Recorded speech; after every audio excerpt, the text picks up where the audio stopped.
Four of the 6 city councilors in Gold Hill will face a recall tonight after allowing a medical marijuana business to open. City leaders say recalls in Gold Hill happen too often. News 10's Aaron Nilsson spoke with residents and city leaders about how the recalls discourage residents from running for office. Some residents in Gold Hill say recall efforts in the city are becoming a regular occurrence. You know, a lot of people saying, no, Brie, don't worry. That happens a lot in Gold Hill. Managing owner of medical marijuana dispensary Brie's Botanicals, Brie Malarkey, says she was heartbroken to hear about the city council recall. She says she feels in the middle of a battle between community members and city leaders.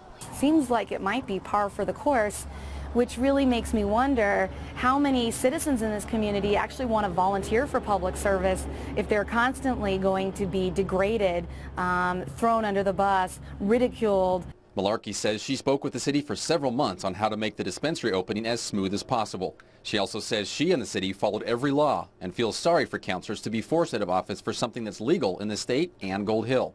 I felt like the leaders had done a great job not doing any favors for me, working very hard to protect the community, and I felt like it was kind of a slap on their face as leaders. Gold Hill City Manager Rick Hohenbaum says seeing recalls happen so often in one place is discouraging to elected officials and anyone wanting to run for office. I can tell you factually there are people that will not run for council in our community because if you potentially vote a different way than 2 or 3 or 4 people don't like you to vote, then you could be facing this kind of public process and public disdain.